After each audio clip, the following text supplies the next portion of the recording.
for this tutorial we're going to go over algebraic expressions and different concepts that are involved with that. So let's look at our first examples. We have two different expressions and we want to evaluate each of them when x is -1, y is 5, and z is 2. So let's consider the first example.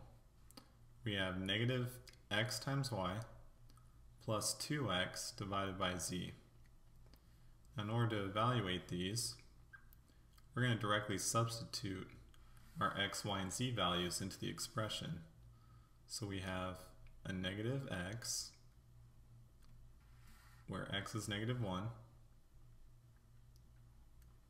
times y, where y is 5. So we'll plug 5 in for y.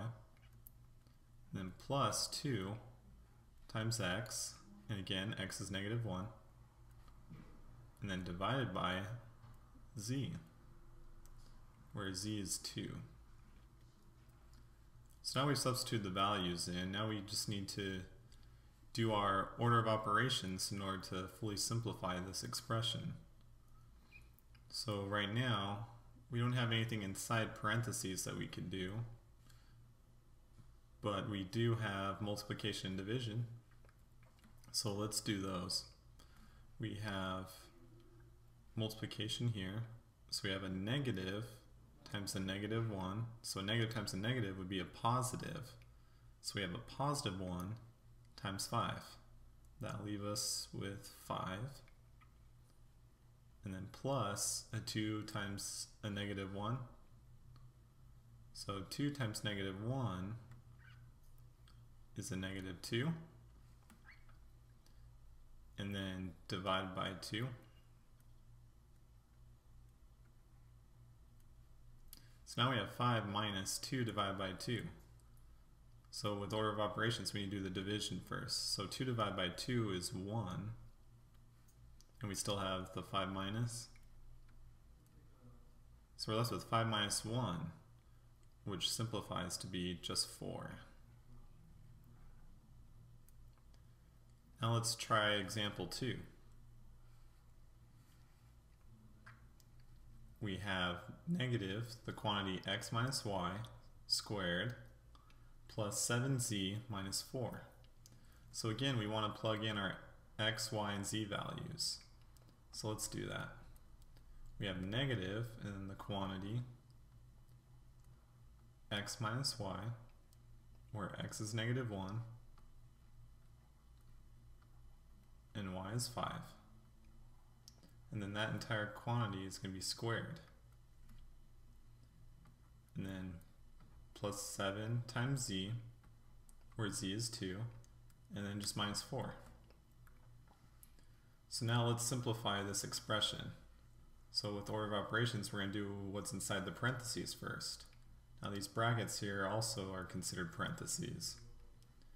So let's do this -1 minus 5. That'll leave us with a -6. And those brackets act just like parentheses. So we still have this negative out front here. And we still have this exponent of 2 right here. And then we'll bring everything else with us. So now the next thing to do is to do exponents. So we have parentheses -6, and that entire thing's being squared. So that's the same thing as doing -6 times -6. Now negative times a negative gives us a positive 36.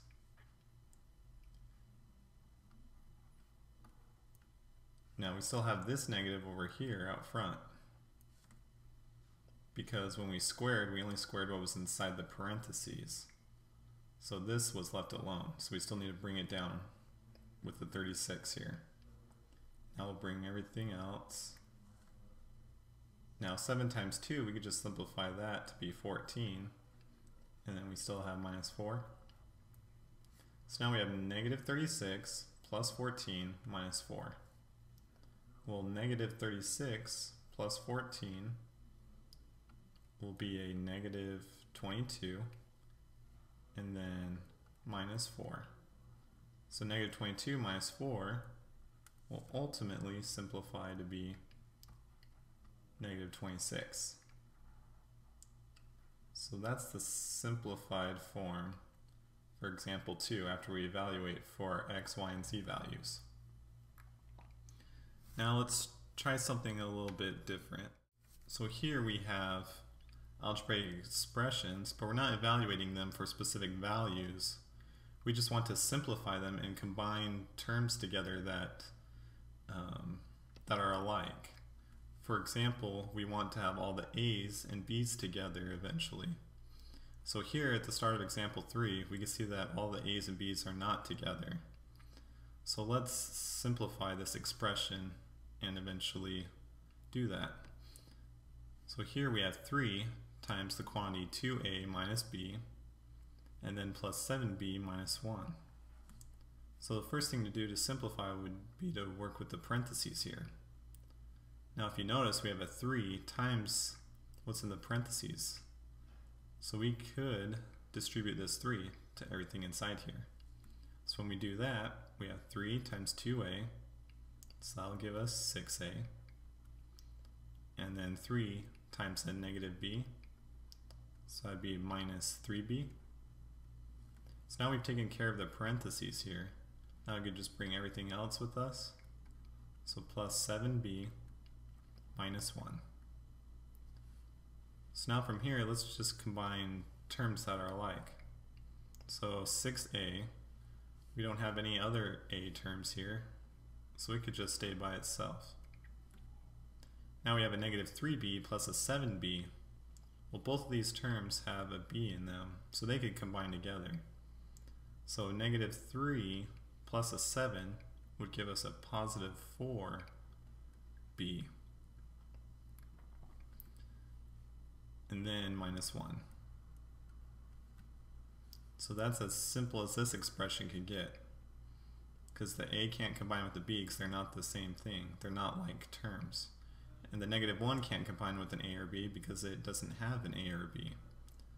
So we have fully simplified this expression. Now let's try example 4. So we have 2x squared minus 6 plus 4y plus 5x squared minus x plus 3. Now when we're combining terms that have different exponents, we have to be sure that we're only combining terms that have the same exponent. For example, we can't combine an x squared with just an x. They're not like terms because they don't have the same exponent. So we need to keep that in mind as we're doing this. So first of all, with our 2x squared, we can combine it with this positive 5x squared. So 2x squared plus 5x squared will give us 7x squared. Now if you want, we could just remove these since we've already used them. Now plus 4y, there aren't any other y's to combine it with, so we could just bring that along. And now let's go with the x's. We only have this negative x here. There aren't any other x's to combine it with. So we'll just bring that along, so negative x. That's done. So now we just have the negative 6 and the positive 3. Since neither of those have variables, they are like terms because they're just constant numbers. So the negative 6 plus 3 will end up giving us a negative 3. And it doesn't necessarily matter which order we have this in, as long as we have the terms in their coefficients correct. For example, the 7x squared is positive, the 4y is positive, the x is negative, and the 3 is negative. As long as those are true, this expression can be shown in any order you'd like.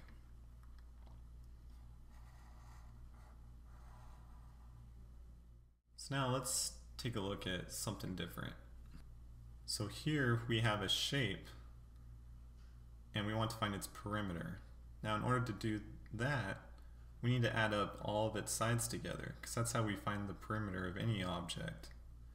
Now in order to do that, you can see that we have different terms along each side. So we're going to have to add them all together and eventually combine like terms like we did with the previous examples.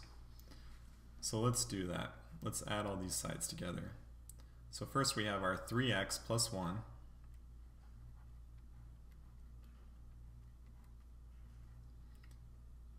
plus, and I'll leave this in parentheses so we can distinguish each of the sides. So we have 3x plus 1 plus our x minus 2 plus the 2x plus 14 and then plus another 2x. So here's our expression that represents the perimeter of this object. Now let's combine like terms. So we have a 3x plus an x plus a 2x plus another 2x. Since those are all just x's, we could combine all those terms together. So we'll have 3x plus x plus 2x plus this other 2x.